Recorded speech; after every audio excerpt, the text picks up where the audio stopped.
नमस्कार साथियों। आज का मेरा टॉपिक है फ्रंकिल, जिसको हम हिंदी में बाल तोड़ भी बोलते हैं।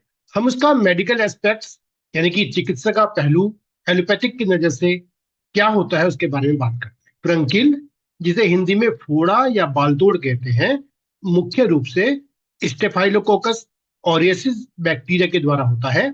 यह जो बैक्टीरिया है छोटी मोटी खरोंच के द्वारा, फॉलिकुलर डैमेज के द्वारा, का बालकूप का टूटना बोलते हैं, या कट के माध्यम से त्वचा में प्रवेश करता है, जिससे पस और मरे हुए ऊतकों का संचय हो जाता है। मधुमेह में, मोटापे में, या जिसकी डिफेंसिव की कमजोर होती है, या जिसमें स्वच्छता की कमी होती है, या कपड़ों का घर्षण होता है, वह संक्रमण को तेज कर देता है। मतलब संक्रमण के दौरान जो डिफेंसिव कोशिकाएं होती हैं वो साइटोकिन्स बनाती हैं, दर्द वाली गांठें बन जाती हैं। क्लिनिकल प्रेजेंटेशन कैसे है कि आमतौर पर 1 से 3 सेंटीमीटर व्यास के लाल दर्द वाली गांठें बन जाती हैं, जो 5 से 7 दिन में बढ़कर उसमें पस भरे एब्सिस में बदल जाती हैं। उसके आसपास की त्वचा गर्म, सूजी हुई, और उसके केंद्र में एक पोस्चुल्स दिखाई देने लगता है। इसमें रोगी को थ्रोम्बिक पेन होता है, इचिंग होती है, टच की सेंसिटिविटी बढ़ जाती है। अगर कई फोड़े एक साथ निकल जाए, जिनको हम कार्बंकिल बोलते हैं, या संक्रमण फैल जाए, तो बुखार, अस्वस्थता या लिम्फ नोड में सूजन भी हो जाती है। Abscess usually occurs on the face, head, extremities, anus और रेक्टम, ब्रेस्ट या जेनिटल एरियाज में।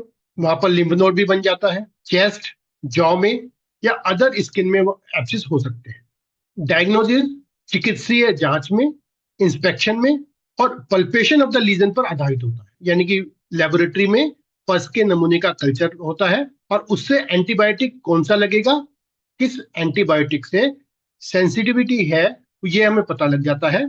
खून की जांच में ल्यूकोसाइटोसिस और न्यूट्रोफिलिया दिख जाता है। गहरे या बार बार होने वाले फोड़ों में अल्ट्रासाउंड द्वारा एब्सिस की पुष्टि की जाती है। एलोपैथिक जो ट्रीटमेंट होता है, जो कि हमें डॉक्टर की सलाह पे करना होता है, उसमें हम वार्म कंप्रेशन कर सकते हैं, यानी कि दिन में 3 से 4 बार 15 से 20 मिनट के लिए गीले गर्म सिकाई से पस निकासी में मदद मिलती है और दर्द भी कम होता है। दूसरा होता है इंसिजन एंड ड्रेनेज।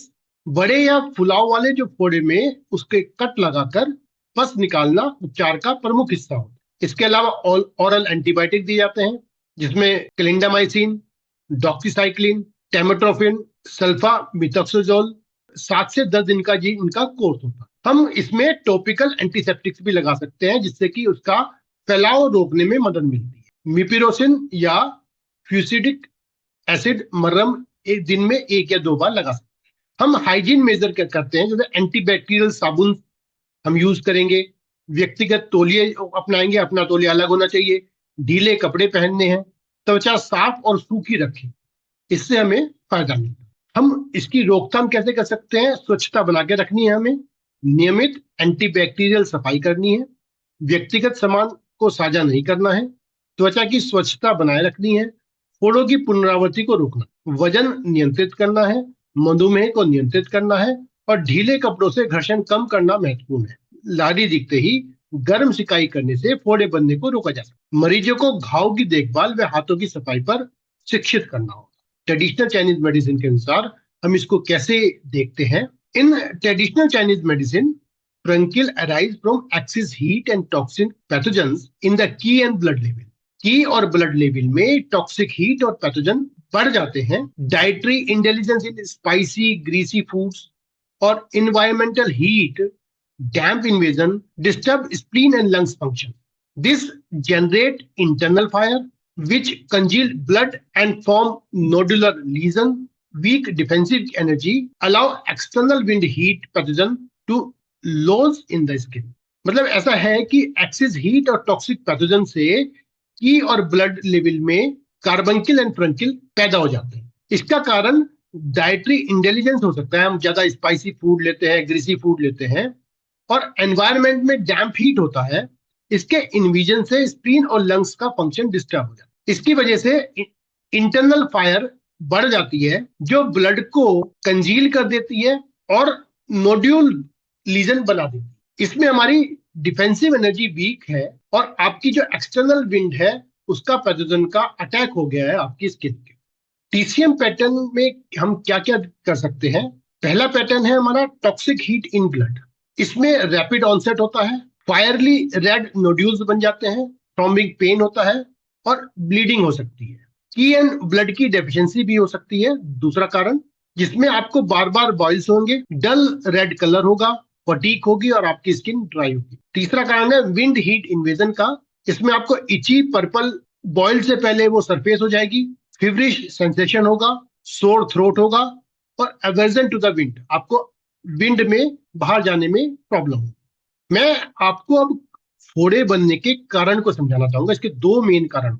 जब शरीर पर अंदरूनी टॉक्सिक फैक्टर यानी कि विषैले तत्वों का हमला होता है तो यह एक्सट्रीम हीट को जन्म देता है और स्किन और मसल्स को प्रभावित करता है, जिसके कारण बॉइल्स, एब्सिस, फ्रंकिल्स और लिम्फोजाइटिस और लिम्फेंजाइटिस जैसे रोग उत्पन्न हो जाते हैं। प्रारंभिक लक्षण में हेड पे, फेस पे, हैंड पे, फीट पे छोटे छोटे येलो और पर्पल रंग के फोड़े निकलते हैं। इसमें पस होता है, साथ में तेज दर्द भी होता है। बाद में ये फोड़े लाल हो जाते हैं, जिसमें स्वेलिंग और बर्निंग सेंसेशन भी महसूस होने लगता है। अगर टॉक्सिसिटी बढ़ जाए तो इन फोड़ों पर लाल रंग की नसें दिखाई देने लगती हैं, जिसे रेड थ्रेड्स बोलते हैं।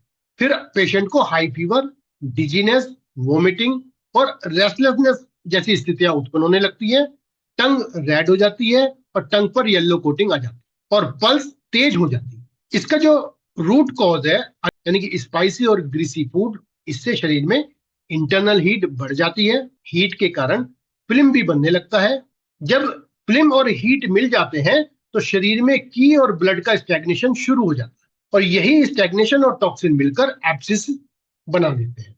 ट्रेडिशनल चाइनीज मेडिसिन मानता है कि जब यह हीट और टॉक्सिन्स सतह पर आ जाते हैं तो आपको एब्सिस बनने लगते हैं। ट्रीटमेंट प्रिंसिपल क्या होगा? एक्सपेल द टॉक्सिक हीट, हमें टॉक्सिक हीट को बाहर निकाल। ट्रीटमेंट पॉइंट होते हैं P4 यानी कि pericardium 4, large intestine 4, UB54, governing vessel 10 and governing vessel 12। इनको हम सबको सिडेट कर, हमें पॉइंटों को ऐड कर सकते हैं। जैसे टेम्पोरल रीजन पे बॉयल है तो आप गॉलब्लैडर 34 और गॉलब्लैडर 44 को सिडेट करते हैं। अगर आपके फेस पे बॉयल है तो LI1 और LI11 को सिडेट करते हैं। अगर फिंगर टिप पर बॉयल है तो LI11 और LI20 को सिडेट करते हैं। अगर फिफ्थ और फोर्थ टो में बॉयल है तो गॉलब्लैडर 2 और गॉलब्लैडर 34 को सिडेट करते हैं। मैं इन पॉइंटों का एक्सप्लेनेशन कर देता हूं। जैसे governing vessel 10, this is the special point for the treatment of all type of boils. Governing vessel 12, this point balances all the yang meridians energy and expel the excess heat and heals the boils. P4 ये Ziegler point है pericardium meridian का। ये axis heat को बाहर निकालता है blood में से और पेन को कम करता है। LI4, this point expel the pathogenic factor from the body. UB54, this point expel the toxins from the blood. LI4 and UB54, when you prick these 2 points it reduces the inflammation from the body. GB34 and GB44, these 2 points expel the heat and toxins from the TW meridian and gallbladder meridian and heal the boils on these meridian path. इस meridian के path पे कहीं भी boil आती है तो उसको ठीक करता है। LI1 और LI11, these 2 points heal the boil on the face. दूसरा कारण है external toxic attack in summer. गर्मी के मौसम में जब शरीर पर एक्सटर्नल टॉक्सिक पैथोजेनिक फैक्टर्स का हमला होता है तो यह की और ब्लड की स्टैग्नेशन को स्किन और मसल्स के पास पैदा कर देता है। जब स्किन पर एक्सेसिव स्वेटिंग होती है तो वह प्रॉपर्ली साफ नहीं होती है तो स्किन कंटामिनेटेड हो जाती है, जिससे हीट एंड टॉक्सिन मिलकर स्किन लेवल पर बॉइल्स पैदा करने लगते हैं। इसमें हमें क्या करना है? गर्मी में बाहर का तापमान और शरीर की इंटरनल हीट आपस में मिलती है। पसीने के साथ स्किन और पर टॉक्सिन्स रुक जाते हैं। इससे की और ब्लड का प्रवाह रुकता है, जिसको स्टैग्नेशन बोलते हैं। स्टैग्नेशन के कारण लोकल इन्फ्लेमेशन, स्वेलिंग और पस फिल्ड बॉयल उत्पन्न हो जाते हैं।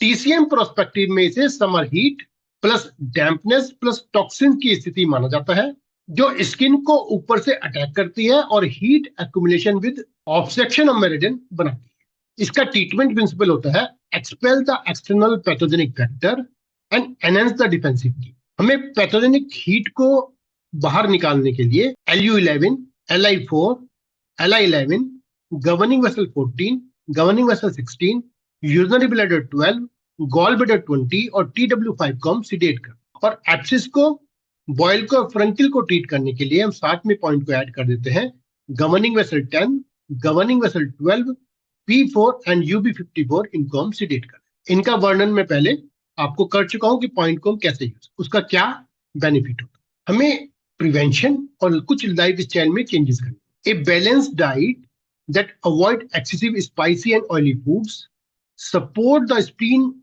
in transforming dampness and clearing internal heat, engaging in regular moderate exercise and managing stress helps preserve Wi-Ki and prevent wind heat invasion. Applying cooling herbal washes at the onset of redness can reduce the formation of whites. Additionally, ensuring adequate sleep and hydration strengthen overall resistance to illness. Conclusion क्या निकला?